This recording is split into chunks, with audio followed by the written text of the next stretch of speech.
beaucoup d'être là ce samedi matin pour cette nouvelle conférence expérience de paysage en Méditerranée. Voilà, donc ça fait venir les gens de l'exposition, c'est bien. On remercie nos partenaires ProUrba. On est la Fédération française de paysage PACA Corse. On remercie aussi la Maison de l'Architecture et de la Ville qui nous accueille depuis presque un an maintenant. On a reçu Didier Corot, paysagiste. On a aussi reçu Sébastien Georgis, Djelal Abdelkafi et maintenant Alain Faragou. Donc toutes les conférences sont filmées, comme vous pouvez le voir, enregistrées.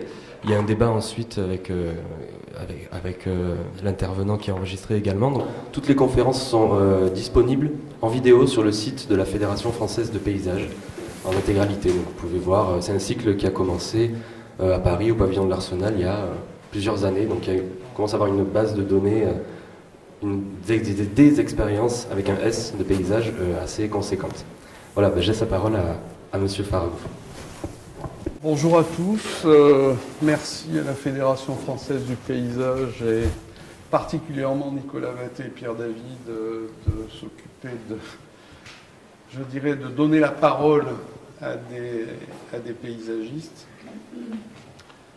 Je vais un peu articuler mon intervention sur le paysage méditerranéen, sur quelques slides sur ça, c'est-à-dire c'est quoi le paysage méditerranéen, et ensuite tout de suite rebondir sur évidemment le thème majeur, c'est expérience au pluriel, et je vous emmènerai, je dirais, sur l'expérience de l'agence basée à Nice. Et j'évoquerai avec vous, pour vous, des projets à la fois urbains, à caractère naturel, avec des problématiques différentes.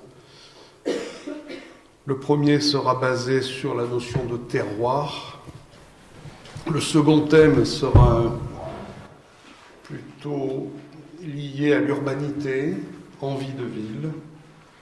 Le troisième abordera, je dirais, une problématique que nous utilisons très souvent, c'est la mémoire des lieux.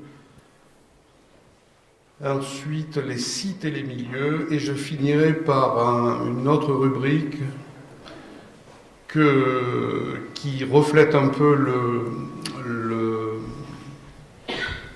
le slogan de l'agence, Invenit et Fecit, en anglais, en latin, qui est inventer et faire. Ce thème étant emprunté à un très grand horloger qui s'appelle François-Paul Jaune. Quel rapport de l'horlogerie avec le paysage, ça on peut en parler après. Peut-être une question de temps. L'agence Faragou, je ne vous donnerai pas le nombre d'années, mais ça exerce depuis pas mal de temps. Peut-être le choix de ce métier, je ne veux pas vous barber avec ça, mais le choix de ce métier m'est venu de deux horizons différents. Le premier, c'est que mon père était un pilote chevronné d'essai et il m'amenait souvent voir la Terre d'en haut. Et donc l'idée est venue justement de voir cette espèce de construction incroyable sous les yeux. Et j'ai également dans ma famille, du côté de mon grand-père, ce sont des agriculteurs du sud-ouest. Donc j'avais vraiment les deux pieds, un en l'air et un au sol. Je pense que ça m'a aiguillé vers, je dirais, sur le choix de ce métier. Ensuite, j'ai fait des études littéraires à Aix-en-Provence, donc parce que j'ai vécu très longtemps à Aix-en-Provence, donc je suis près de chez vous en fait. Et j'ai fait une formation de jardinier, puis de botanique, et ensuite art plastique, et j'ai fini avec des études de paysage à Paris, à l'école spéciale d'architecture des jardins et du paysage. L'agence s'est montée à Villefranche et ensuite à Nice depuis 1993, à Nice. Alors,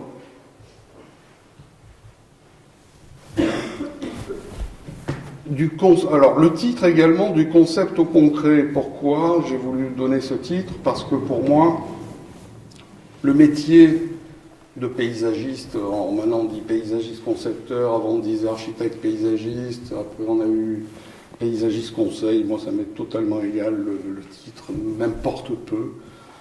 Mais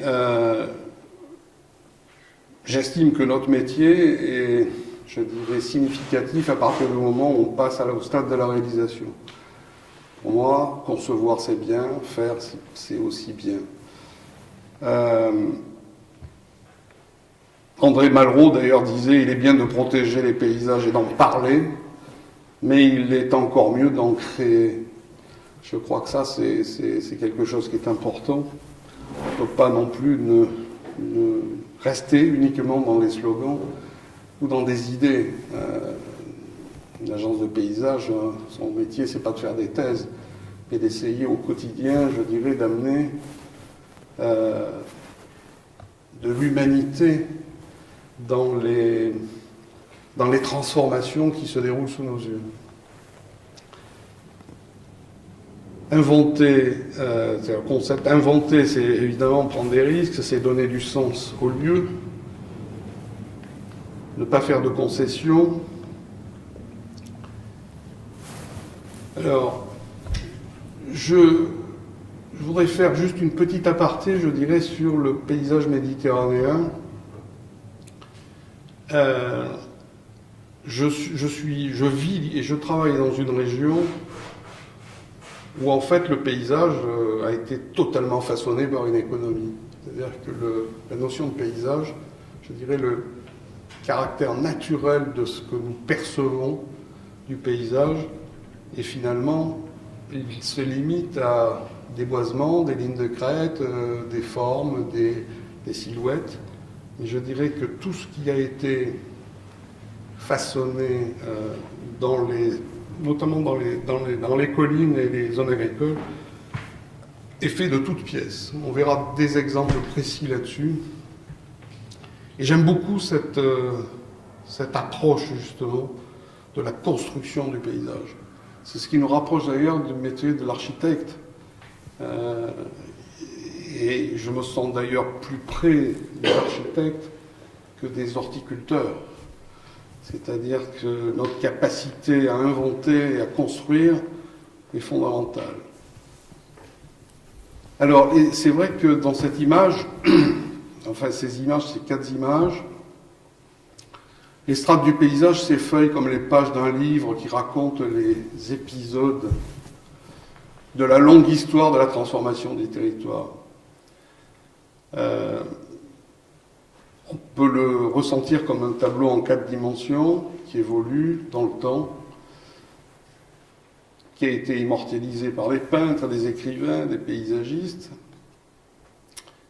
Et c'est vrai que les hommes, d'une manière générale, ont sublimé ce paysage. C'est encore plus crucial chez nous parce qu'en plus, ils ont inventé autre chose, c'est-à-dire l'acclimatation. Chez nous, l'acclimatation est un phénomène extrêmement fort, puisque sur les rives des Alpes-Maritimes, vous avez une partie de l'Australie, une partie de la Nouvelle-Zélande, l'Amérique du Sud, le Maghreb, et tout ça a fait une espèce de foisonnement, je dirais, de paysages. Prenez la promenade des Anglais, c'est très simple. Bon, sur la promenade des Anglais, vous n'avez pas un arbre qui est indigène. Il y a quelques chênes verts qui se baladent, mais c'est de la construction pure, c'est de la réflexion pure. Et c'est valable pour les collines et les plaines d'une manière générale. Alors, on va passer ça. Je vais passer juste 2 clichés. Ça, c'est une intervention que j'ai fait bosser à UE, justement, sur l'invention de la Riviera, où on s'était attaché à voir justement les glissements de paysages qui se sont produits dans le temps, entre le début de la photographie et les paysages aujourd'hui. Là, vous avez une vue qui est très près de chez moi, de la moyenne corniche de la Turbie, qui plonge ensuite sur Monaco. Là, on vient de Nice, on plonge sur Monaco. Et on voit ce paysage qui est assez étonnant, où finalement, de paysage naturel, il n'y en a pratiquement pas. C'est-à-dire que toutes les collines, tous les espaces sont cultivés. On se rapproche d'ailleurs de la Riviera dei Fiori. Quand vous passez la frontière française et vous êtes en Italie, vous avez le même relief, les mêmes lieux, la même culture, mais vous avez un paysage totalement différent. Parce que vous avez une agriculture qui tient encore le coup, et vous avez une floriculture, etc. Bon, ça, c'est le paysage de la Turbie. Le petit monument qui est au fond, là, c'est le trophée d'Auguste, parce qu'on est sur une voie romaine. Les deux mamelons qui sont là, ça, c'est le Montagel. Et là, vous avez la testa di can, la tête de chien. Comme son nom l'indique, n'est pas un animal, mais c'est un camp romain. Donc vous aviez ici à la fois une histoire, la voie romaine qui est ici, le trophée d'Auguste, et tous ces versants qui sont entièrement cultivés. Aujourd'hui, les conditions ont totalement évolué, puisque je ne fais pas de la nostalgie du tout, je ne veux pas faire du tout de nostalgie, mais on voit très nettement que ce paysage, en finalement un siècle, pratiquement un siècle, a totalement muté. C'est-à-dire que de la fonction, je dirais, d'une fonction agricole, avec des espaces cultivés, une notion de bosquet et de village, que l'on retrouve d'ailleurs si vous regardez le film de Hitchcock, La main au collet. Vous voyez le déplacement dans son cabriolet Jaguar, et on voit toute la région défiler sous nos yeux, mais c'est assez récent. Je crois que La main au collet, ça doit être 1950 ou 55.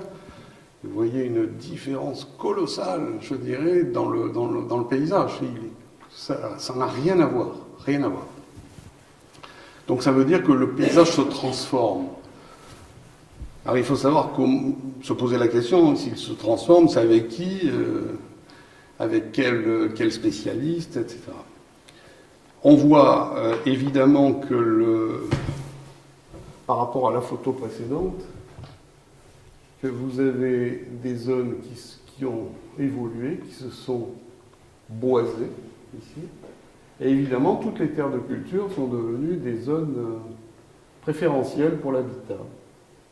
De l'agriculture, il reste presque rien. Et je dirais que même les oliviers sont totalement absorbés dans, je dirais, une régénération des pins. Alors, d'un point de vue légal, là, vous êtes dans un EBC, espace boisé classé, dans lequel, en fait, on ne fait aucune différence entre les restants, que les oliviers, les pins, c'est un espace boisé classé. Ça veut dire que demain, un agriculteur veut s'installer là, il ne peut pas. Donc il y a quand même des vrais problèmes. Il y a des vrais problèmes, c'est que non seulement on a effacé une partie du paysage, puisque sa culture, sa référence, son originalité s'émousse.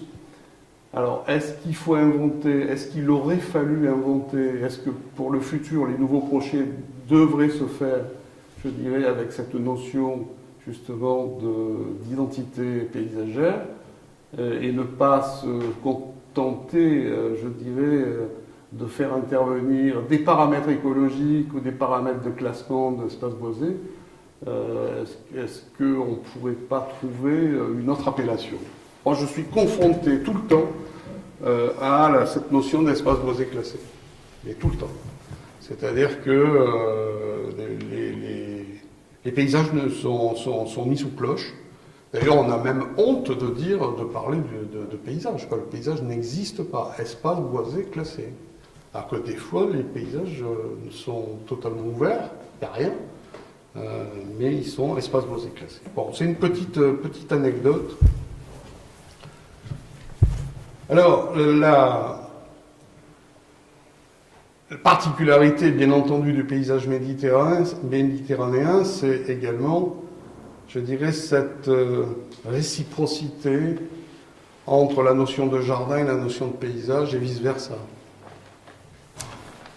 De l'extérieur, c'est le regard un peu lointain du voyageur, de l'habitant, du promeneur, pour lequel le paysage et les lieux forment un tout et une réciprocité visuelle dans un univers sensible.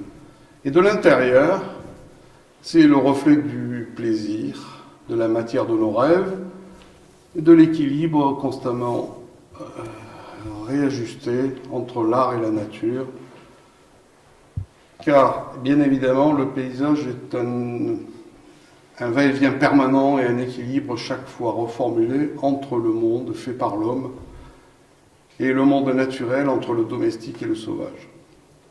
Donc j'en étais effectivement à cette notion de réciprocité entre le jardin et le paysage, et qui est une caractéristique bien entendu des jardins et des paysages méditerranéens.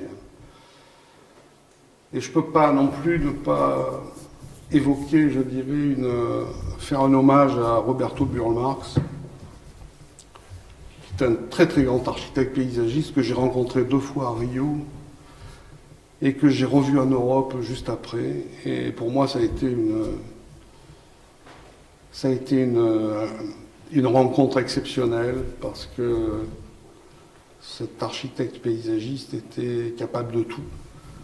À la fois, je dirais, d'aller chercher des plantes en Amazonie, de donner son nom à des végétaux, d'avoir sa collection à El Sitio, dans là où il vivait, c'est un domaine d'une centaine d'hectares, et il avait une collection d'aracées, de cycadacées absolument sublimes, de fougères également, de plantes épiphytes. Et souvent, il se retirait, il allait en Amazonie trouver d'autres végétaux qu'il mettait dans ses compositions. Mais il était capable aussi de travailler sur l'échelle de la ville, de travailler par exemple toute la promenade de Copacabana, c'est lui qui l'a fait, le plan directeur des bâtiments de Rio, c'est lui aussi. Enfin, il a fait des choses absolument superbes, et il était capable aussi, très très grand dessinateur, très grand peintre. Et là, c'est un de ces exemples, c'est un jardin qu'il a fait avec Niemeyer, l'architecture de Niemeyer, où il a fait dans une vallée comme ça, il y a un jardin masculin, un jardin féminin. Donc c'est une personne qui m'a vraiment marqué, vraiment marqué. Et dans cette notion de jardin, c'est vrai que Michel Foucault disait le jardin c'est la plus petite parcelle du monde et puis c'est la totalité du monde. C'est tout à fait vrai. C'est le théâtre de la mémoire, une utopie qui enserre la nature et qui réveille la sensualité, favorisant les contacts et les réalités biologiques dans une perception du temps. C'est Daniel Buren qui utilise ces mots. L'image qui est en dessous de cette citation de Michel Foucault, c'est un des jardins dont je suis le plus fier. C'est un petit potager qui est tout petit, qui est minuscule, que j'ai réalisé à Saint-Jean, Caféra.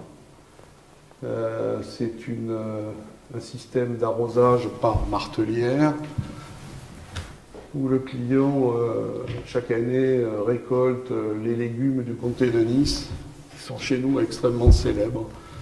Les courgettes, les artichauts, les variétés de tomates, les basiliques. Et la petite construction, c'est ce qu'on appelle en niçois la mérenda. C'est là où on partage le casse-croûte à 10h30. C'est une grande force, ces petits jardins. Il y a encore beaucoup de petits jardins comme ça dans le comté de Nice. Alors, donc je vais maintenant vous parler de l'expérience véritablement de l'agence sur les paysages.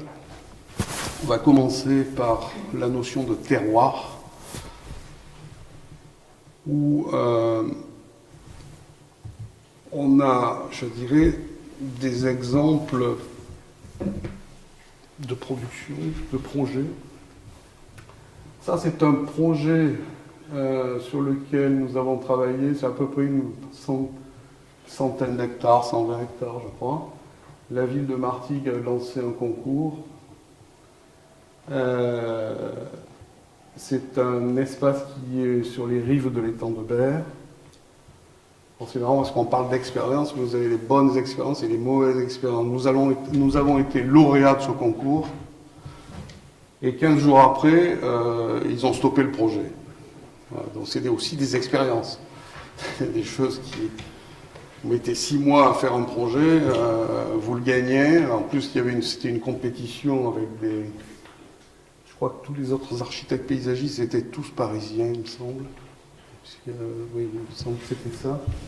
On l'a gagné, on l'a jamais réalisé. Mais en fait, on en est fiers. Bon, c'est pour ça qu'on le montre. L'espace est ici. L'étang de Berre, c'est tout ça. Là, vous avez l'aéroport de Marignane. Là, vous avez la conurbation Martégal. Et vous avez Istres qui est ici. Vous avez donc la pleine mer qui est là et l'étang de Berre qui vient s'enrouler ici. C'est un concours que l'on a fait avec l'architecte paysagiste était mandataire, il y avait des urbanistes, des architectes, des écologues, des bureaux d'études techniques, et je vois Richard Roman qui est là devant moi participer aussi, je dirais, à ce projet. Donc en fait, devant ce territoire, bon, on ne va pas rentrer trop dans le détail parce que ça serait vraiment très long. En fait, notre travail, c'est pour ça que ça s'appelle terroir. C'est en fait un espace qui s'est délité dans le temps, qui n'avait plus de signification, on ne savait pas, il y avait des traces. En fait, on est allé chercher toutes ces traces. On est allé chercher ces traces, c'est-à-dire dans l'évolution même du territoire. On a regardé les cartes anciennes, les photos aériennes anciennes, et on a, je dirais, simulé l'évolution spatiale. Ensuite, on est allé chercher, par exemple, tout le jeu de cabanons. Il y avait dans ce site, je ne sais pas, une 50aine de cabanons. Ensuite, on a été allé chercher les sentiers. Tout ça, c'est jamais relevé sur le plan de géomètre, hein, et bien entendu. Il a fallu faire un travail d'archéologue, presque.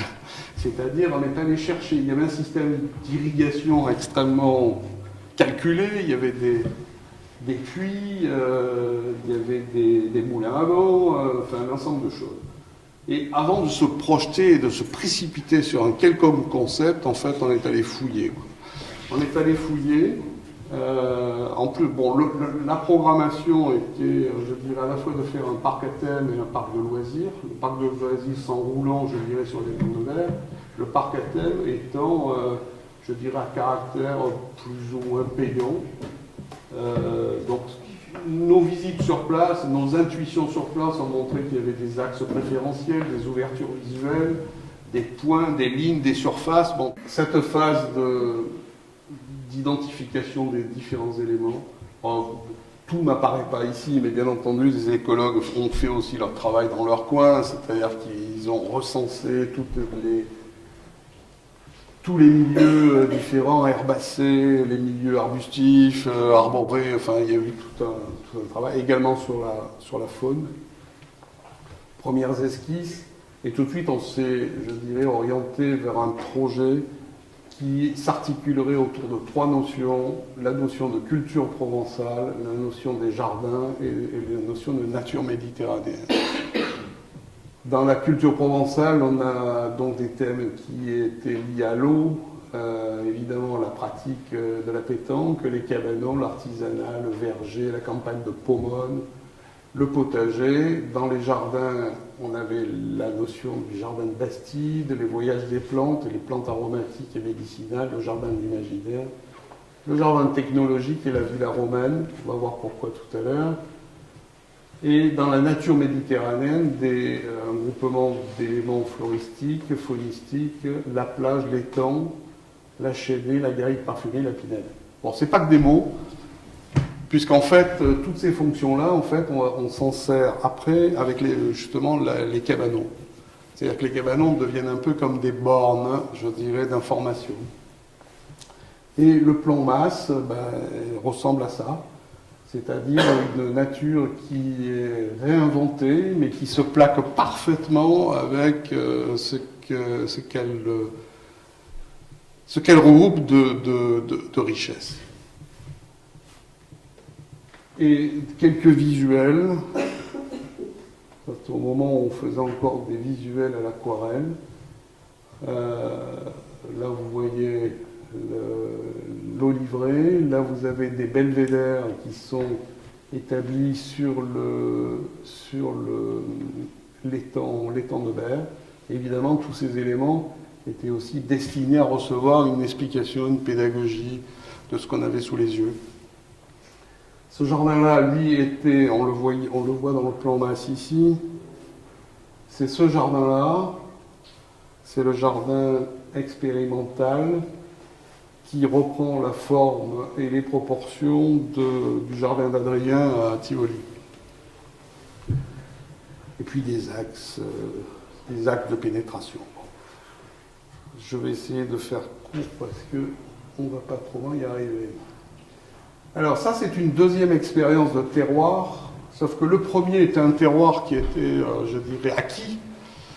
Et là, c'est un terroir acquis pour partie, puisqu'il s'agit d'un tombolo entre le village des Sablettes et le village de Saint-Elme. Là, vous avez la pleine mer, et derrière, on ne le voit pas sur la photo, vous avez la rade de Toulon. À l'origine, le tombolo, c'est une langue de sable entre deux terres. À l'origine, le tombolo avait cette épaisseur-là, c'était du sable. Et ensuite, ce remblai-là, qui doit faire à peu près une dizaine d'hectares, est un héritage d'un grand projet qu'avait dessiné Candilis, et qui, je ne sais plus combien de logements, mais enfin, je crois qu'il y avait les bâtiments les plus hauts faisaient 17 niveaux, je crois. Il faut savoir que la Seine-sur-Mer était à proximité du chantier naval qui aujourd'hui a fermé ses portes. Et il y a eu un concours. Voilà, on a participé à ce concours. On voit, je dirais, cette image est assez familière, c'est-à-dire un paysage de balnéaire consommé, totalement consommé.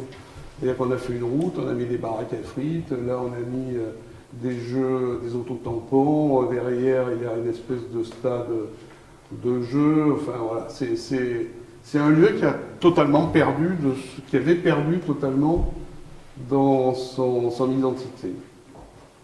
Alors, le projet est là, notre fameux tombolo étendu à un remblai, la presqu'île de Saint-Mandrier, le village des Sablettes, la rade de Toulon, le Faron, le fort Louis XIV, et en fait, ici le rocher des Deux Frères. Donc ça, ce sont un petit peu des grandes lignes qui vont avoir un sens dans le parc d'ailleurs, puisqu'en fait, on s'est dit qu'il fallait qu'on établisse des relations visuelles entre ces éléments-là, la rade de Toulon, le fort, le Faron, mais on avait aussi un autre axe qui était ici, qui donnait pile poil sur la villa de Michel Pacha. Il faut savoir que Michel Pacha a fait fortune dans les sémaphores et les balises en Turquie, dans le Bosphore. Il est revenu au pays, c'est un enfant de la Seine, et il a fait ici un domaine de à peu près 200 à 300 hectares dans lequel il a importé des végétaux. Je crois même que c'était même un des précurseurs de l'acclimatation des végétaux. Et notamment tous les désilarions que l'on voit communément, ils viennent de son jardin. Donc voilà pour les valeurs fortes. La corniche de Tamaris, à l'époque, n'existait pas. Elle a été créée beaucoup plus tard. Et le plan de masse est celui-là, c'est-à-dire, je dirais, une mise en tension des deux villages. C'est-à-dire que la route que vous avez vue au début, on l'a fait passer derrière. On a mis en tension ces deux éléments et on a voulu créer à la fois une plage avec des petites unités de bâtiments démontables, une arrière-plage et un parc botanique. Alors ça, c'est assez marrant parce qu'on a retrouvé une carte postale d'un dessin fait par le fils de Maurice Sand, le fils de Georges Sand, qui est Maurice Sand, qui a vécu à cet endroit. Et on voit ici notre tombolo d'origine. Et alors, si vous allez à la Seine-sur-Mer, là, tout ça, là, ça n'existe pas. Il n'y a plus rien. C'est-à-dire que là aussi, il y a eu une transformation. Là, on est en 1861. Donc, on a des champs d'artichauts, on a des vignes, des zones cultivées, des amandiers. Le chemin n'existe pas. Et voilà le rocher des Deux Frères qui est ici. Aujourd'hui, vous êtes pratiquement, mis à part la propriété de Michel Pacha qui doit être quelque part par là, mais tout ça c'est rempli à la fois de pins et puis surtout d'urbanisation galopante. Deuxième image qui ont marqué fortement le site, c'est les bains de mer. Les bains de mer ont été une période, je dirais, c'était les congés payés, c'est-à-dire l'ouverture du rivage à un nouveau tourisme. Michel Pacha, puisque ça, c'est une vue de son jardin. Et voilà les éléments qui ont été élaborés pour faire ce parc. Bon, il y a des visuels, on voulait recréer une pinède, on voulait recréer une végétation exotique, puisque cet axe-là est pile poil calé entre le rocher des Deux Frères et la propriété de Michel Pacha. C'est-à-dire qu'on va chercher à l'horizon, je dirais, des éléments qui prennent corps et qui prennent, je dirais, une dimension à l'intérieur même de l'espace qu'on a traité. Et le mur que vous voyez ici est un peu un hommage justement à Michel Pacha, parce que là c'est un bâtiment. Alors j'ai oublié de vous dire aussi, c'est que le village des Sablettes a été dessiné et créé par Michel Pouillon, c'est Michel Fernand Pouillon. Donc on voit pratiquement plus émerger. Enfin, il est complètement dilué lui aussi dans un espèce de foutoir, mais très très belle architecture. Et ce mur-là, en fait, il a la séparation, je dirais, entre un espace un peu méditerranéen, ça c'est au moment du chantier, et je dirais le jardin, qu'on a appelé le jardin Michel Pacha. Dans ce parc, il faut se souvenir des images que vous avez vues au début, l'espacement sommet. On a créé des zones humides également, parce qu'on avait des passages de mésanges, d'oiseaux, etc. Donc vous avez, dans la partie botanique, une déambulation, je dirais, plus on recule, plus on s'enfonce dans un parc botanique. Et en fait, toutes les pelouses que vous avez là, c'est des pelouses qui sont destinées aux gens qui sont sur la plage, c'est-à-dire que c'est complètement ouvert, c'est-à-dire que si on a envie de se mettre au soleil dans la pelouse, on se met dans la pelouse.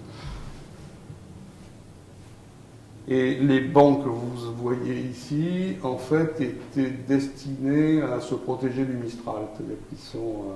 Là, on est direction pratiquement est-ouest, et en fait, ces éléments de mobilier permettent de se protéger du vent. Et on a également créé dans ce parc, on a recréé, là où vous avez vu la route tout à l'heure, on a refait une dune de bord de mer. C'est-à-dire qu'on est allé chercher tout le sable qui était en fond, on l'a remis en forme et on a replanté d'une végétation adaptée à une dune, de manière à ce qu'on ait aussi cette espèce d'effet un peu naturel, justement, qui permet de séparer un petit peu la partie baignade de la partie parc. Alors il faut savoir que ce parc aujourd'hui il vit tellement bien que la tentation est grande. Je crois qu'ils ont rajouté des jeux, des machins, enfin bon, ils sont en train un peu de l'investir, mais en tout cas il a un succès considérable et il marche l'été comme l'hiver, ce qui est important parce que souvent les zones balnéaires que l'on crée, elles marchent 3 mois de l'année, le reste du temps elles sont hors d'échelle. Là il y a beaucoup de monde qui le fréquente. Deuxième chose dans l'idée du tiroir, c'est un domaine agricole, c'est un projet sur lequel on est en train de travailler. C'est une bastide varoise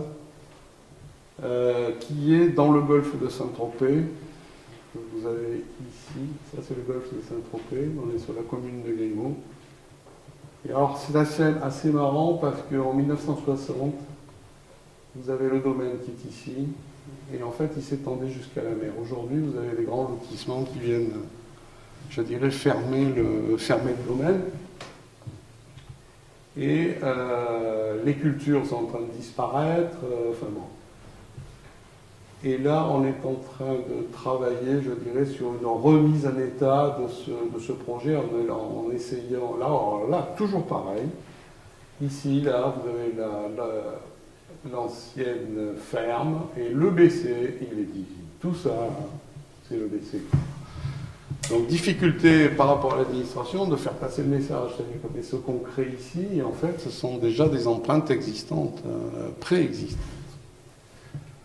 Bon, on va passer dans les détails. En vie de ville, alors ça va s'adresser, je dirais, à un territoire qui est pour nous un territoire assez connu. C'est la vallée du Var dans son ensemble, qui est aujourd'hui en pleine mutation. Pleine mutation puisque c'est le seul territoire qui va accueillir des fonctions urbaines, c'est l'extension urbaine de la ville de Nice. Il faut savoir que ce paysage que vous voyez là, en fait, il a été créé en 150 ans. C'est-à-dire qu'à l'origine, le Var divaguait. Vous aviez les collines de part et d'autre, et vous aviez un système d'irrigation assez intelligent qui permettait de capter l'eau en amont, de faire des casiers, que les limons se déposent, et on a obtenu, je dirais, sur tous ces espaces-là, une des terres les plus riches de France. Tout le potager de Nice, il est là. Mais aujourd'hui, on est en proie, je dirais, évidemment, à un grignotage qu'on ne peut pas refuser.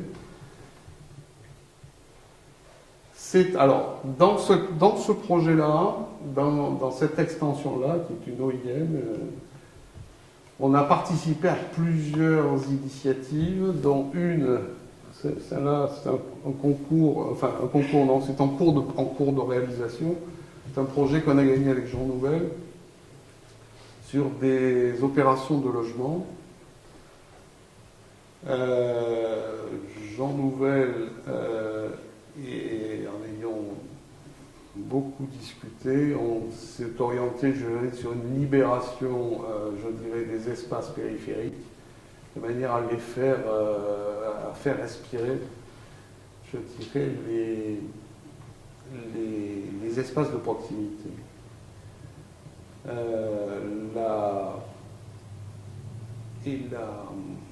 La qualité, enfin le parti architectural était également de faire une façade végétale, je ne sais pas si on la voyait là, non on ne la voit pas, une façade végétale sur 18 étages, avec en fait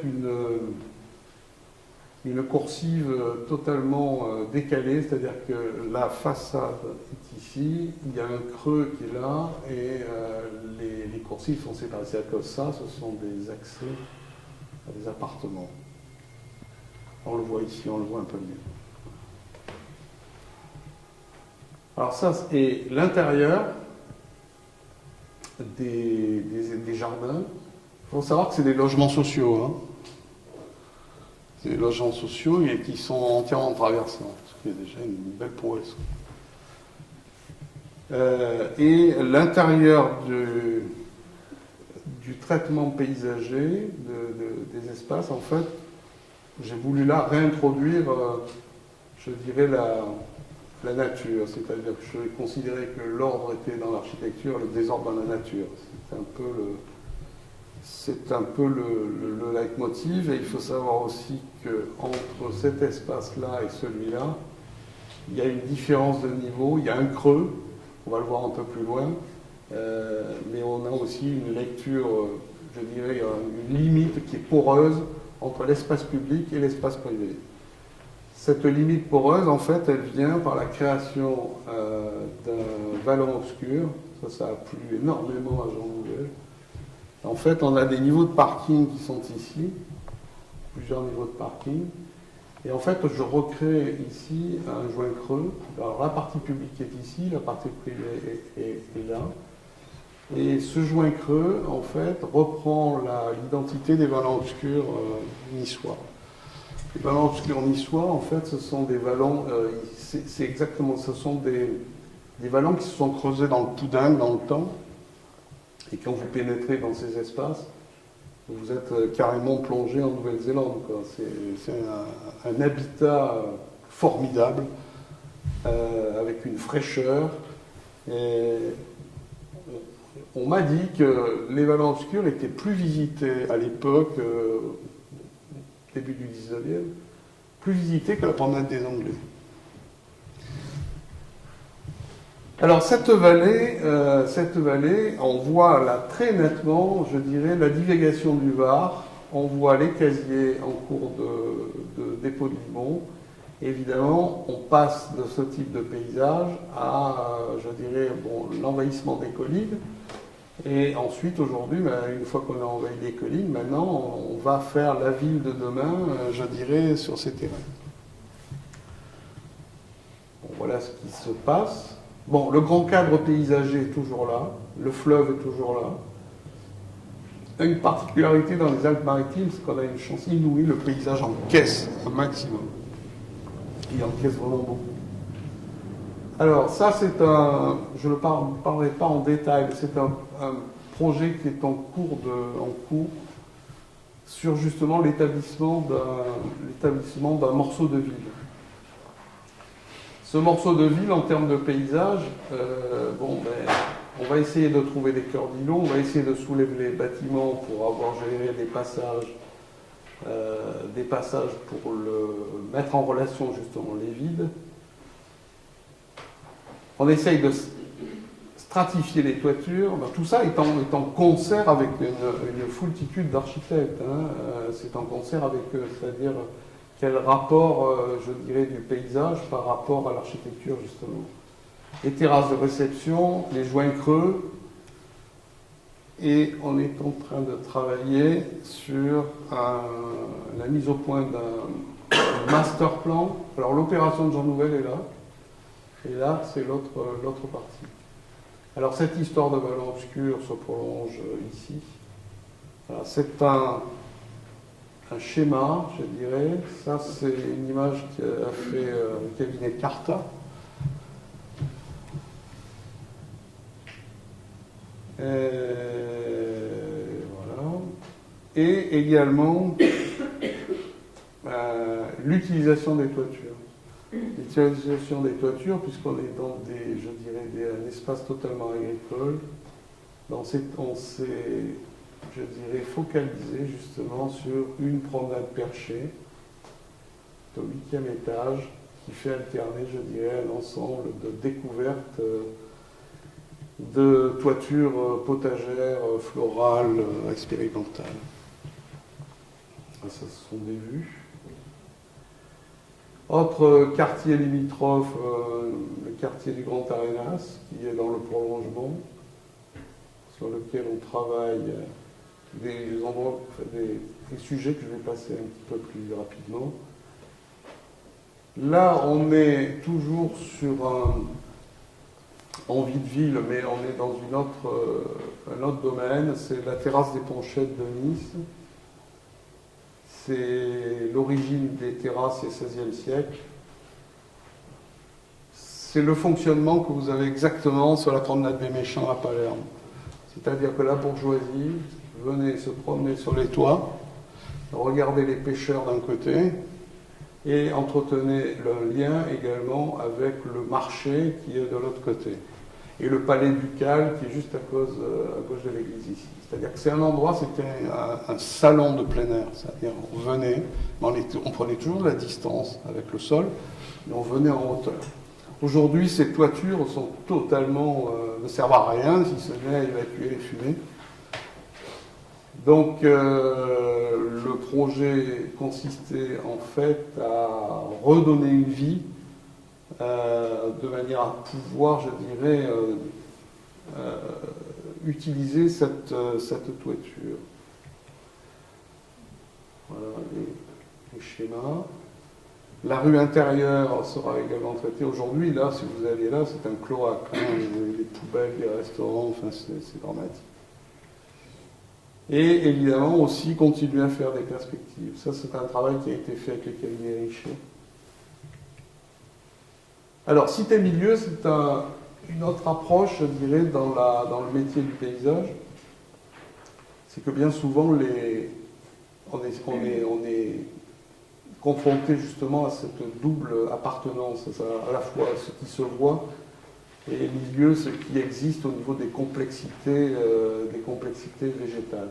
Ça, c'est une opération d'un environnement d'immeuble. Voilà, où en fait, là, les extérieurs racontent, il n'y a pas de composition particulière, si ce n'est de prendre beaucoup de recul et beaucoup de distance par rapport à l'espace naturel et de distribuer, je dirais, les éléments forts de l'espace. Autre cité-milieu, ça c'est un domaine plus conséquent, je crois que le domaine doit faire à peu près 250 hectares. Dans ces 250 hectares, un groupe d'aménageurs voulait qu'on invente, je dirais, une manière de s'installer pour faire à la fois un golf 18 trous et un resort. Alors, grosso modo, les forces, un village, 2 villages, 3 villages. Le canal du Midi, qui est ici, et un paysage avec un carroyage qui date de l'époque romaine. Des oppidums, des espaces boisés, un certain nombre de richesses, le canal du Midi qui est juste à côté. Là, on a, je dirais, travaillé. Alors, il n'y avait pas d'urbain, on était juste dans une réflexion, je dirais, préalable. On a mis au point ce qu'on a appelé une méthode soustractive. Tout n'est pas sous vos yeux, mais en fait, on a décrypté chaque fois les espaces les plus sensibles de point de vue de la géomorphologie, les boisements remarquables. On a fait pareil pour les vignes qui sont en culture, on a fait pareil pour les espaces, les canaux d'irrigation, etc., pour ensuite arriver à définir un schéma de sensibilité. Et le pari, c'était de dire qu'à partir des 3 villages qui sont là, tout ce qu'on allait faire là ne se verrait jamais. C'est-à-dire faire un projet complètement enfoui, intégré, et qui fasse partie du lieu. Voilà, avec une simulation, je dirais, une simulation, je dirais, de poche de bâtiment. Après, il y a le travail, évidemment, d'architecture, de mise au point. Mais là, c'est vraiment c'était la définition même de l'utilisation des sols. Un autre projet qui est à la montagne. On a gagné un concours avec l'agence Chaban sur un pôle sportif de montagne qui est, je dirais, en connexion directe du village de Saint-Martin-de-Vésubie.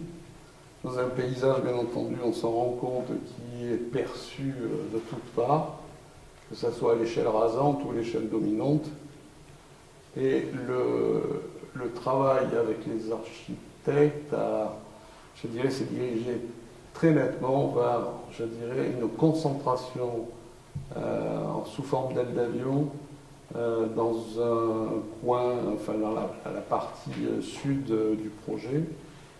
Et l'image du concept était celle-là, c'est-à-dire vraiment que cette toiture agisse par rapport à ce que vous avez des villages en haut, agisse vraiment comme faisant partie du paysage. C'est la 5e façade. Et la réalisation, c'est ça là. Alors là, ça paraît. Ça, c'est la toiture. Alors ça paraît tout bête. Hein. C'est un copier-coller de la pelouse de pâturage de Saint-Martin-de-Vésubie. C'est-à-dire qu'en fait, on est allé dans les pâturages, on a recensé les 50 espèces qui composaient ce pâturage. Et on les a fait mettre en culture un an avant. C'est-à-dire qu'on a refait les pâturages sur des couches. Et ces couches, avant la livraison, je dirais, du projet, elles ont été déroulées. Et ça se comporte de la même manière que le pâturage qui est juste à côté. C'est-à-dire qu'on le fauche 3 fois par an. Là, il est en position fauchée. Mais en fait, ça marche comme un pâturage de montagne. C'est la même chose.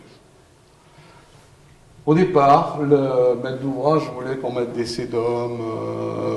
C'était une partie, ça a été une partie de bras de fer. Ça paraît tout bête, mais ça a été compliqué. Bon, ça, c'est une vue de nuit. Et sur la partie du parc là, qui est en train de se terminer, puisqu'on n'a pas encore réceptionné, mais on a réinventé, on est venu se glisser des promenades, on est venu glisser des promenades en bois qui permettent au public, je dirais, de venir. Le bâtiment est là, il est ici derrière. Mémoire des lieux. Alors, bien entendu, notre métier est souvent, je dirais, pris à partie justement sur l'existence préalable des lieux. Alors ça, c'est vraiment particulier. Quel veut dire un hôtel particulier. Le boulevard des Invalides est ici, la rue Monsieur est ici, un très grand parc. L'héritage du 19e avec deux arbres. Il y a ici un marronnier et ici un platane. Quelques vieux buis qui ont végété, on va dire, un petit bassin. Et donc c'est un monument historique, 1780. 1780, c'est juste avant la Révolution française. Et c'était la princesse de Bourbon-Condé, qui a confié le projet à Brognard.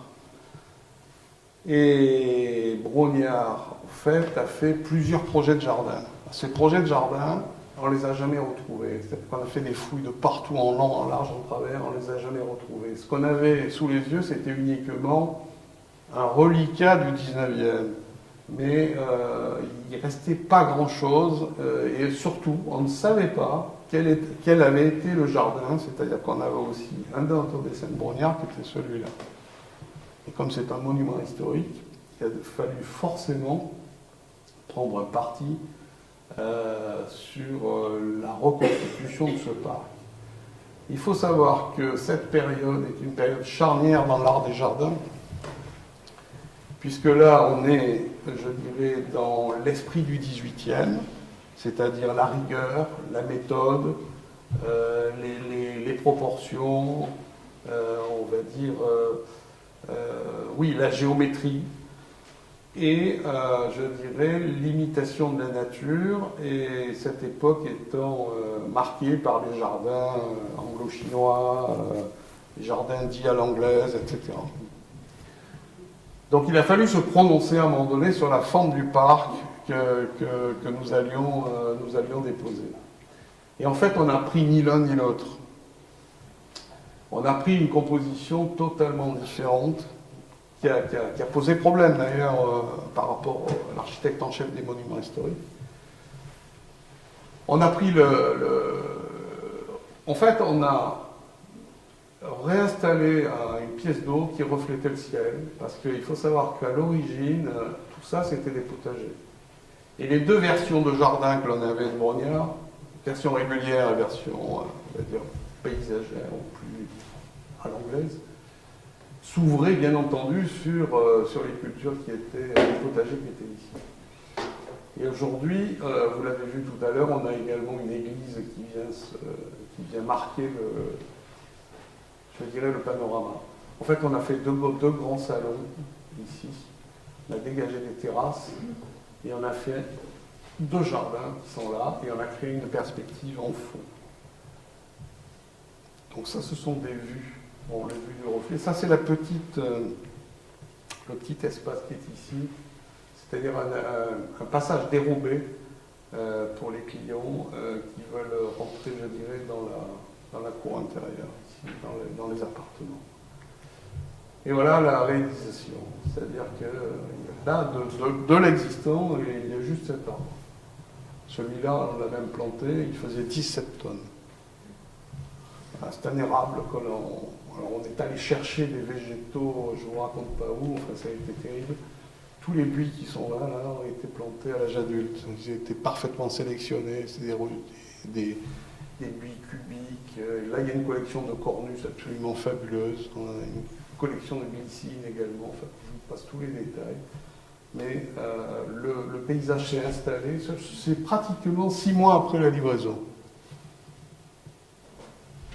Donc on voulait que c'était un désir du client, que le jardin donne l'impression qu'il a toujours été là. Voilà quelques autres vues. Donc en fait, dans ces promenades, on a un petit peu la liberté de la découverte, c'est-à-dire que là on a une approche un peu plus botanique. Sur le devant, on a un grand dégagement avec cette pièce d'eau. Et on a des petits artifices. À un moment donné, la grande promenade donne lieu à un petit échappatoire. Et dans cet échappatoire, il y a un petit belvédère qui est ici, qui permet d'être au-dessus du boulevard des Invalides. Et on est accompagné par un jet d'eau qui passe dessous, etc., qui vient se transformer en fontaine. Donc le parti résolument, je dirais, tendu, moderne, des fontaines, on voit au fond. Et on a un travail ici, on le voit mal, mais ça ce sont des héberges, des murs héberges qui font 5 mètres de haut, souvent dans les hôtels particuliers à Paris. Et tout est treillagé, il y a tout un travail de treillage qui vient enserrer, je dirais, ce jardin. Un autre jardin, celui-là, c'est un jardin encore plus ancien, 1604. C'est un des rares jardins arabes du sud de la France, je crois que c'est même le seul. Il est sur une île, c'est l'île Sainte-Marguerite. Il est entouré de murs de 4 mètres 55 mètres. Des constructions. Il faut savoir que cet espace, en fait, est dans l'île le point le plus bas, c'est-à-dire que toutes les eaux pluviales étaient récoltées dans ce jardin.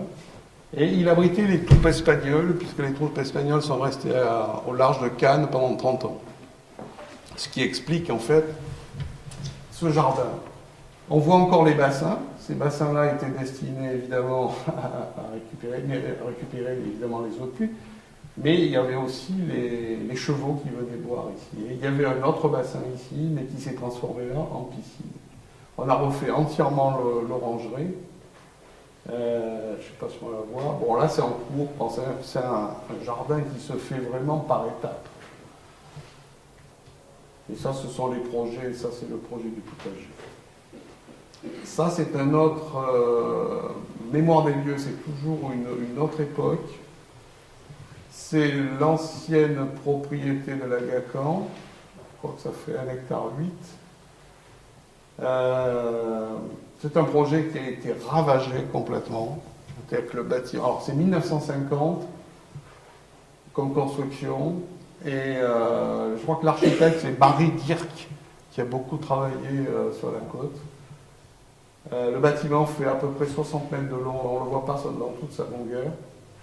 Mais ça a été complètement abîmé et on va dire, détruit pratiquement à 50%. Le parc a été rempli de remblais sur une épaisseur de 80 cm, ce qui a fait crever tous les arbres. Et donc on a hérité de ça. Le projet consiste en fait à... Bon, aujourd'hui vous avez une allée qui est ici, donc on remet l'allée, l'entrée de la propriété sur une avant-cour ici, en fait, et au lieu de travailler dans ce sens, on a laissé respirer tout le parc, avec un grand jet d'eau qui est ici, et on a fait plutôt une composition qui suit le bâtiment, avec, je dirais, plusieurs jardins, un jardin potager ici, un jardin méditerranéen, un jardin canarien, ici un jardin Amérique du Sud, et Afrique du Sud, et ici Australie. C'est-à-dire qu'on refait un peu ce qu'on faisait à la belle époque. C'est-à-dire qu'on fait le voyage à l'intérieur de son jardin. Ça, ce sont les visuels. Et aujourd'hui, on doit réceptionner ce jardin. Alors ça, c'est quelques vues actuelles. Voilà. Ça vient juste d'être planté. Ça a été planté au mois d'août. Alors ça, ce sont des chênes. Ce sont des chênes taillés qui sont ici. Là, c'est la fameuse composition qui est là. Ça, c'est l'orangerie. C'est pas tout à fait fini encore. On a refait des calades, on a travaillé avec des matériaux, la brique et le galet. Et on a réinstallé cette espèce de filtre végétal. Ce sont des ifs qui font 1,60 m. Ce sont des colonnes, des cylindres en fait, des cylindres qu'on a trouvés en Belgique. Donc ils font une espèce de filtre sur le parc. Et la promenade se passe derrière. Potager là. Alors ça, on n'est plus en Méditerranée. Alors c'est une demande que l'on a eue du gouvernement béninois qui nous a posé un challenge pour en fait restituer la route des esclaves. Il faut savoir que le Bénin est une des sources d'approvisionnement en matière d'esclaves qui a été assez important. Je crois que presque 40% des esclaves qui étaient en Louisiane, Haïti, Brésil, venaient du Bénin. D'ailleurs, ils ont amené le vaudou avec eux, parce que le vaudou brésilien... Et évidemment, on a dans ce projet... Alors, le projet est beaucoup plus loin que ça, plus long que ça, puisqu'en fait, la route des esclaves fait 110 km de long. 110 km pour arriver sur ce village. Bon, l'autre partie, elle est beaucoup plus simple. Et l'idée, c'est de se servir de cette thématique de l'esclavage pour en faire en fait un projet touristique. Parce qu'il y a une grande demande, notamment d'Américains qui veulent revenir sur place, retrouver leurs ancêtres. C'est assez étonnant comme situation. Madame Obama a des origines béninoises, par exemple. Le peintre américain, comment il s'appelle, Basquiat, également, qui est un haïtien, mais d'origine béninoise. Donc vous avez là le village de Ouida. Donc les esclaves arrivaient par ici. Ils arrivaient sur ce qu'on appelle la place aux enchères, que vous avez ici. Ils étaient achetés et ils étaient amenés sur des forts qui aujourd'hui n'existent plus. Vous avez le fort français, le fort anglais et le fort portugais. Donc ils étaient parqués ensuite, 110 km avec des chaînes, je ne sais pas si vous voyez, et ils étaient parqués ensuite dans ces forts, et ensuite ils étaient acheminés vers le bateau qui les amenait à destination. Alors c'est assez marrant, ce projet est assez étonnant, puisqu'en fait, alors, premièrement, il n'y a pas de tradition écrite, il n'y a pas de plan, il n'y a rien. On est arrivé avec des photos aériennes, on a fait des assemblages, on est allé sur place, on s'est immergé, on a vu des historiens, et on a essayé c'est extrêmement difficile de se plonger dans la culture d'un pays pareil. Et en fait, alors ça c'est la partie, on va dire, la plus basse, puisque la route des esclaves, ça c'est une portion, on la reconstitue ici pour arriver dans une marina, parce que ça c'est un secteur d'évolution, et on aura une évocation du bateau ici. Bon, je ne vais pas trop vous en dire. Alors, je finirai par effectivement ce que j'ai appelé inventer et faire. Inventer et faire, c'est un parcours de mise en valeur d'une route entre un village et un autre village. Je crois qu'il y a à peu près 25 km entre les deux. Et le concours demandait justement de faire une mise en valeur paysagère. En fait, on n'a rien fait de tout ça. On s'est contenté en fait de baliser l'espace par ce qu'on a appelé des enclos. Au milieu de ces enclos, on avait ce qu'on a appelé, nous, des volières de regard. Ces volières de regard étaient en fait établies dans le site, dans le paysage, comme des bornes millières. Elles avaient chacune un numéro. Et ces bornes millières, en fait, racontaient l'histoire de ce qu'on avait sous les yeux. Alors, les histoires à raconter, c'était soit des événements. Bon, le Corbusier à la Sainte-Bob, qui est visible d'ici, là, avait projeté, par exemple, de faire une grande cathédrale. Là, on a des villages que l'on voit dans la lunette. Là, on a un espace écologique extrêmement intéressant. Et ainsi de suite. C'est-à-dire que chaque enclos a une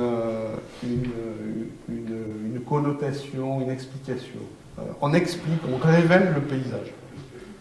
Mais pas avec des plantations ou des choses superfétatoires, mais des lieux, des ancrages. Ça, c'est autre chose, c'est le traitement d'une voie routière. Cette voie routière, on a appelé ce projet d'ailleurs un paysage à 100 à l'heure. En fait, il a fallu scander à la fois, puisque cette route n'existait pas, il a fallu à la fois scander, je dirais, des ouvertures visuelles et des fermetures. Ça, ce sont les croquis du départ. Et le chantier, ça a été ça. Alors le chantier est extrêmement complexe, c'est-à-dire qu'on a amené zéro matière. Zéro. C'est-à-dire que dans la vallée, on a mis 2 trieuses. Avec les galets, on a fait les murs de soutènement gabion. Avec les limons, on a évidemment fait toutes les parties plantées.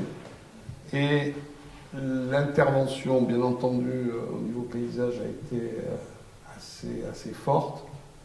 Et on a mis au point cette éolienne qui permet d'irriguer, puisqu'on n'avait ni eau ni électricité, bien qu'on soit à côté d'un fleuve.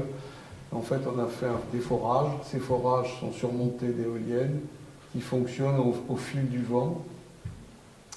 Au fil du vent, pourquoi? C'est que comme on est dans une vallée, il y a toujours un courant d'air, vent de terre, vent de mer. Et sur les chiffres,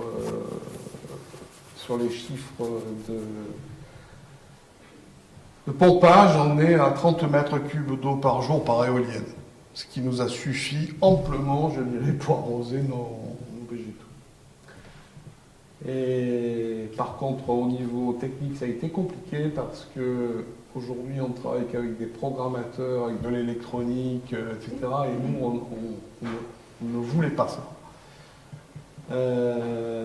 Puisque l'électronique, en fait, avait un inconvénient, c'est que les programmes, comme on avait par éolienne à peu près 25 circuits d'arrosage, quand le vent s'arrêtait, paf, repartait au circuit numéro 1. Ça veut dire que les circuits 5 jusqu'à 22, il n'y avait pas d'eau, quoi.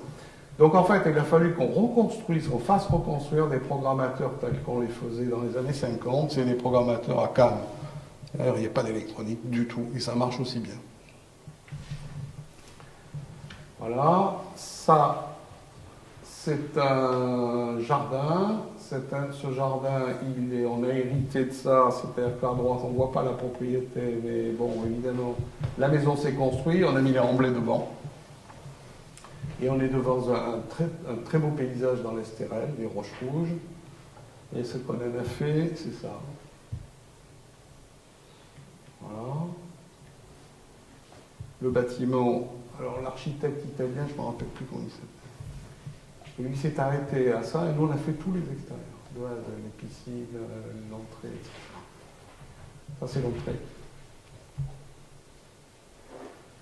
Donc évidemment, tous les détails, bois, acier corten, plantation, tout ça c'est nous.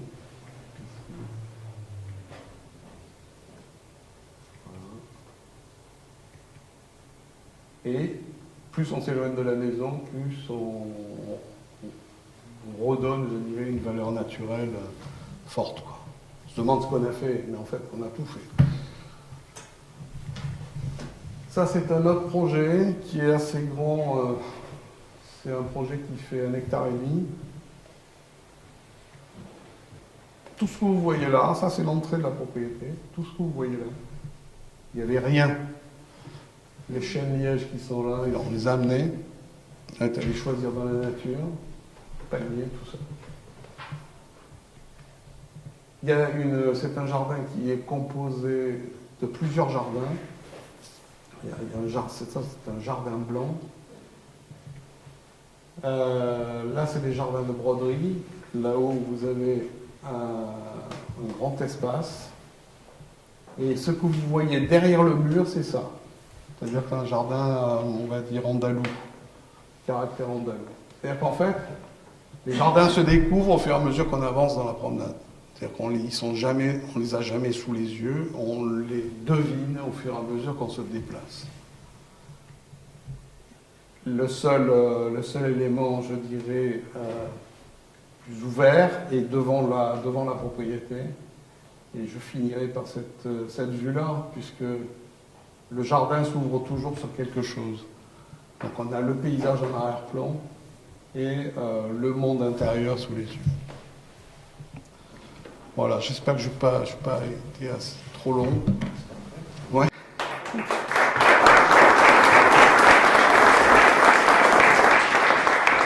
Merci beaucoup Alain. Est-ce qu'il y a des questions ? Bonjour à tous, merci pour votre intervention. Vous avez commencé votre intervention par la Turbie, au début du XXe siècle, je pense, avec une photo qui nous montrait un village sauvegardé. Et ensuite, vous êtes passé à une deuxième diapositive où toute cette partie s'est urbanisée et votre attention a été focalisée sur l'EBC en disant que c'était vraiment une tare dans ce paysage que de mettre un EBC, alors qu'il est déjà massacré par toutes les constructions alentour. Deuxième remarque sur l'urbanisation, vous avez présenté un projet de golf qui a servi de support à une urbanisation en zone rurale. Je suis un peu étonné de votre position. Merci. C'est une position à chaud. Pourquoi ? Parce qu'on a vécu pratiquement à 4 reprises, justement, que ce soit avec les Bâtiments de France, avec l'Adréal. On a vécu, je dirais, des incompréhensions, je dirais, sur ce qui est véritablement le paysage méditerranéen. À la lecture et dans les faits et des discussions, on se rend compte que l'administration méprise et ne connaît pas le paysage. Jamais. Bien souvent, ce sont des espaces qui sont cultivés, dans lesquels les hommes ont fait... je dirais, ont mis au point un système de restanques. Là, on est en train de faire un projet comme ça, où dans une propriété de 4 hectares, on a pratiquement 2,5 hectares de restanques, qu'on voulait rebâtir pour établir un jardin. Mais on s'est heurté, mais violemment, avec l'administration. Ils disaient non, espace boisé classé, vous plantez des pins, alors qu'on voulait mettre des oliviers, alors qu'on voulait mettre des orangers, etc. Donc c'est effectivement une réaction à chaud. Bon, c'est vrai que la notion de BC permet évidemment, je dirais, à contrario, de ne pas continuer ce qu'on a fait précédemment. Mais je trouve que dans le niveau de définition de classement, il y a des subtilités qu'on ne trouve pas, malheureusement. Et c'est pas la première fois. L'opération de Grimaud, c'est pareil. Une opération qu'on fait en bord de mer, c'est pareil. Ça fait au moins, 4-5 cas de figure comme ça. Voilà. Je pense qu'il faut qu'il y ait un peu de souplesse de l'administration. Je sais pas exactement comment il faut faire, mais on est extrêmement... je dirais, bordé, extrêmement limité, et on a l'impression qu'une partie du paysage méditerranéen, c'est-à-dire le paysage cultivé, c'est-à-dire le support, n'existe pas. Vous voyez ce que je veux dire ? Un autre cas de figure, dans la RPI, vous avez aussi des oliveraies qui sont intégrés dans des forêts, ou dans des boisements qui se sont formés récemment. Donc là aussi, je dirais, ces oliviers, on ne peut pas restaurer, quoi. Voilà. Je me trompe peut-être. Hein. Non, c'est par rapport à la notion d'urbanisation. Quand vous dites la colline de la Turbie, qui est vierge effectivement de toute construction sans grande qualité, il y a une image, on voit tout ce village construit de néo-provençal sans grande qualité architecturale. Et votre intérêt sur l'espace boisé classé pour dire que ça vous a empêché, ou ça empêcherait de restituer la notion d'agriculture traditionnelle.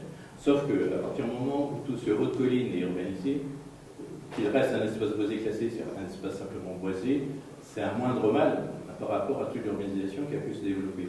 C'est là-dessus que j'attire votre attention. C'est-à-dire que, vous voyez ici à Marseille, la ville se sert souvent donc, des espaces boisés classés comme zone de future constructibilité.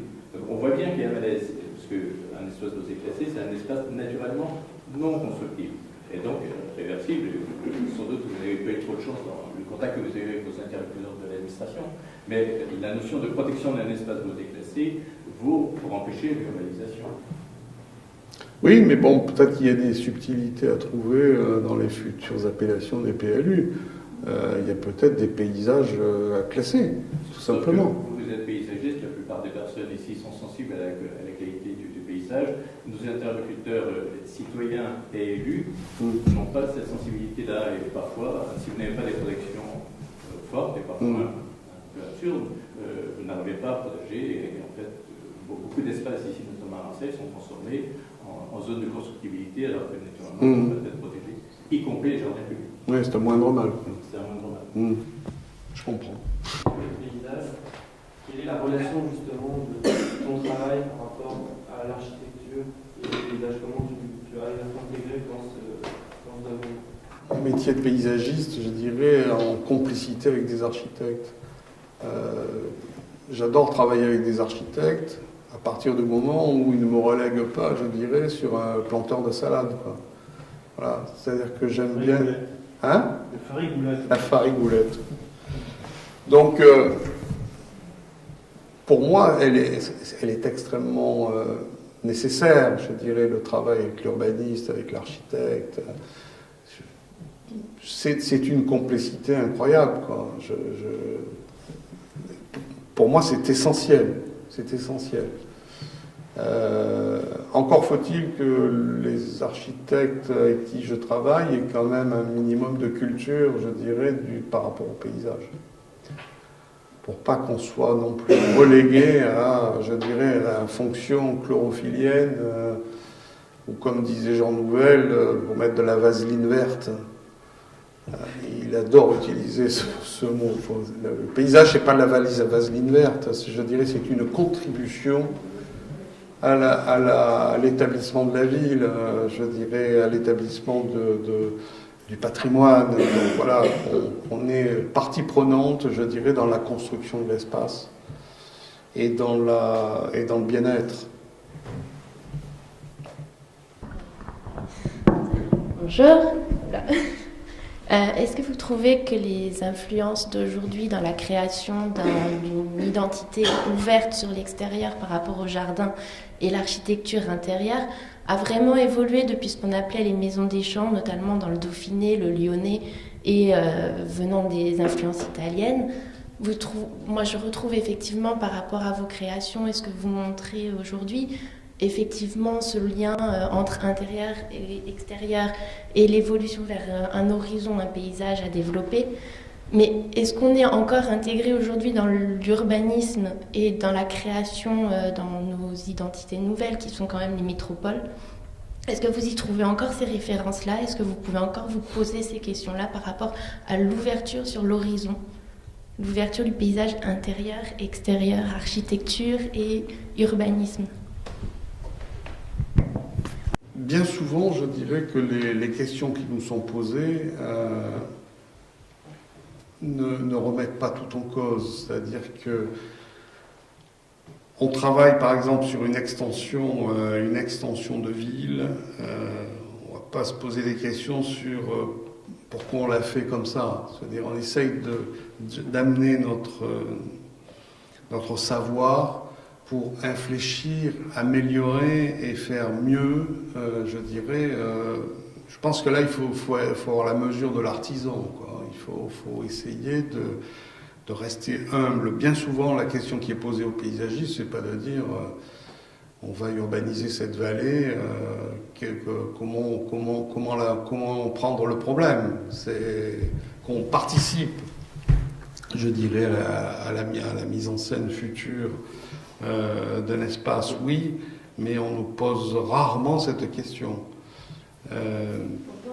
Pourtant, on comprend que dans certaines démarches qui sont autant contemporaines en termes vraiment, on va dire, exponentiels résidentiel dans un secteur de ville, vraiment sur un développement conséquent en termes d'espace, ou dans des espaces plus réduits tels que des villas ou des choses comme ça, on retrouve encore un petit peu cette matière comme on avait dans le développement du 16, 17e, 18e, avec les nouvelles influences qui venaient directement d'Italie, justement aussi avec cette idée de promenade, d'ouverture et de création.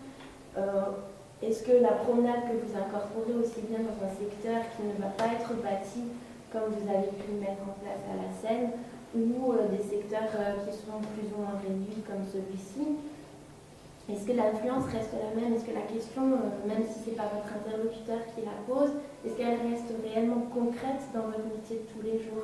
Est-ce que c'est quelque chose sur lequel on peut encore se poser la question? Ou est-ce que c'est vous qui faites ce travail de création simplement parce que effectivement, ça découle aussi d'une certaine culture que vous avez mis en place à travers tout ce que vous avez étudié, mis en pratique et peut-être qui reflète aussi une manière de votre pensée? Bon, je me pose rarement de questions, je dirais. Je prends les projets tels qu'ils arrivent. C'est-à-dire que je travaille sur un mini-espace, un jardin, un aménagement urbain ou un grand site.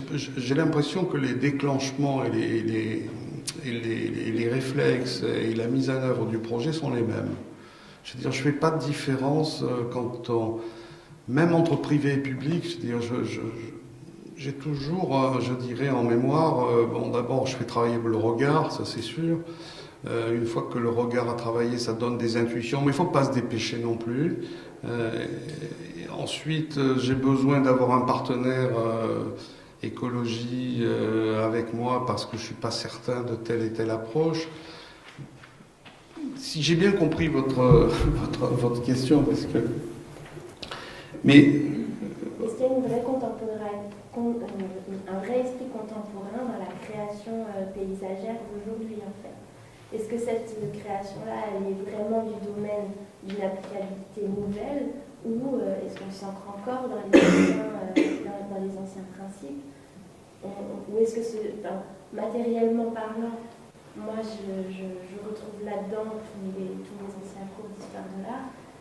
Pour autant, est-ce que la création contemporaine en termes d'urbanisme, et surtout quand je parle d'urbanisme, je rapporte aussi bien le bâti que le jardin, et cette notion-là, elle est émancipatrice quand on parle effectivement d'un jeu, comme vous l'avez signalé, entre l'intérieur et l'extérieur, souvent sur une vue par rapport à un jardin. Si on crée un beau jardin, c'est quand même pour en profiter, si tant est qu'on soit à l'intérieur qu'à l'extérieur. Donc il y a plusieurs notions qui s'incorporent. Celles-ci, on les retrouve effectivement dans tout ce que vous avez développé. Est-ce que cette recherche-là s'applique à tous les domaines, à toutes vos recherches, surtout quand on tombe sur les domaines de métropole? Encore une fois, moi, j'ai pas d'idée préconçue. C'est-à-dire que j'ai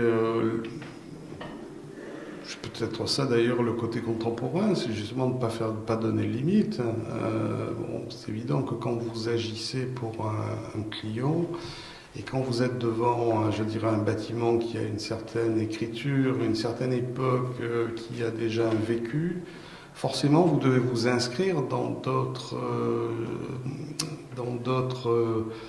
vecteurs que celui que vous auriez fait pour vous, c'est-à-dire, je veux dire, je ne peux pas dire je fais du contemporain parce que je veux du contemporain. Non, je pense que, enfin, je sais pas, vous l'avez vu à travers tout le déroulé, on essaye très souvent d'aller chercher ce qui est caché. Ce qui est caché, ce qui n'est plus lisible, ce qui est enfoui. Et on essaye justement d'aller chercher un peu toutes ces valeurs-là. C'est peut-être ça le paysage moderne, c'est peut-être d'aller chercher justement des éléments, je dirais, préexistants, qui ont une âme. On essaye de les faire ressortir et de les remettre en scène d'une manière contemporaine. Enfin, c'est tout le sens de ma démarche. Hein. Tout est là, quoi. Je dis pas, je veux pas être catalogué comme étant un architecte paysagiste ou un paysagiste passéiste ou années 1900 non, je ne me pose même pas la question, quoi. Même pas. C'est-à-dire, le projet, il naît, je dirais, d'un ensemble de flux, quoi, de données de base, tout ça s'agite. En plus, je ne suis pas seul. C'est-à-dire qu'autour de moi, j'ai quand même une équipe, je ne dis pas de collaborateurs, mais de complices. Des complices qui sont internes ou des complices externes, mais avec qui on échange. On a beaucoup de travail justement sur, je dirais, cette complémentarité des composantes. Je crois que c'est d'ailleurs une des forces de notre métier, c'est justement d'être transversal. Et ça, c'est une richesse absolue. C'est-à-dire qu'à un moment donné, je peux faire un paysage qui peut être, je dirais, vu par un botaniste. Demain, je peux le faire vu par un cinéaste. Je peux le faire par un architecte. Je peux le faire... je veux dire, il faut avoir, je dirais, justement, toutes ces notions-là, quoi. Il faut incorporer tout ça. Et le travail de l'agence, justement, est basé sur ça. C'est-à-dire sur l'échange des choses, le croisement des choses, et puis ensuite de prendre tel élément fort, de le développer. Je ne sais pas si j'ai bien répondu. Oui, je comprends ce que vous voulez. Peut-être qu'effectivement, l'être contemporain, c'est de savoir et voir le passé, se l'approprier, et surtout faire appel à vos autres oreilles. Dernière question. En tant que jeune diplômé paysagiste, je me suis intéressé dans le cadre de mon diplôme de fin d'année sur la stabilisation dunaire, notamment sur le Lido de Sète. Je voulais savoir si vous avez eu des retours sur la stabilisation, la végétalisation dunaire sur le Lido de Sète. C'est fait par un Farrago à Péter. J'aimerais savoir les retours que vous avez eus sur le projet que vous avez fait sur le parc Avant-Brodel à Seine-sur-Mer, sur cette végétalisation dunaire. Son efficacité, vu que votre projet a 15 ans, 20 ans, si je ne me trompe pas. À peu près, oui. Non, un peu moins. Je ne sais pas exactement. Non, vu qu'il y a 20 ans, comment ça a été reçu, en tout cas par la municipalité, cette proposition? Je vais vous raconter une histoire incroyable. Et justement, l'efficacité de ce processus qui m'intéresse dans la gestion de notre trait de côte et du poids. D'accord. Au moment où on a fait ce parc, on a effectivement donné l'idée de refaire une dune bordière. Bon, le maire à l'époque... Bon, en plus, ce projet, j'ai traversé, je crois... Quand je suis arrivé, la municipalité était communiste. Après, elle était devenue, je crois, Front National, et j'ai fini avec les socialistes. Enfin, ça a été un parcours du combattant. Mais tous adorables, d'ailleurs. Et on a fait mettre en culture les végétaux, parce qu'à l'époque où on avait fait ça, ça n'existait pas. Je veux dire, ce sont des mauvaises plantes, quoi, hein. Et donc on a fait mettre en culture par les pépinières genrées à la Londe. On avait sélectionné tous les végétaux qui étaient aptes à pousser dans ce type de conditions, avec les fascines, avec tout le discours, bien entendu, de la protection au vent. Et le moment où on a livré le parc, ils ont... je crois qu'on a eu pendant 1 an, on a eu un contrat d'entretien avec l'entreprise qui a réalisé les travaux, et ensuite ils étaient livrés à eux-mêmes. Le jour où l'entreprise municipale d'entretien est arrivée, ils ont commencé à arracher toutes les plantes du bord de mer. Parce que pour eux, c'était des mauvaises plantes. C'est hallucinant. Donc il y avait une histoire. Bon, après, on a repris la main parce qu'on a assuré ensuite un suivi. Comment ça s'est comporté? Il y a longtemps que je ne suis pas retourné. Je ne sais pas si ça vit bien, si ça vit mal. Mais normalement, ça doit être pérenne. On va peut-être... On a nos amis paysagistes de Terre de Mars qui nous ont préparé, on leur a acheté des provisions. On peut peut-être continuer sous forme d'un échange dans la salle d'à côté, plus librement, si ça vous convient. Voilà, merci encore Alain d'être venu aujourd'hui. Puis voilà, donc c'est la salle juste avant.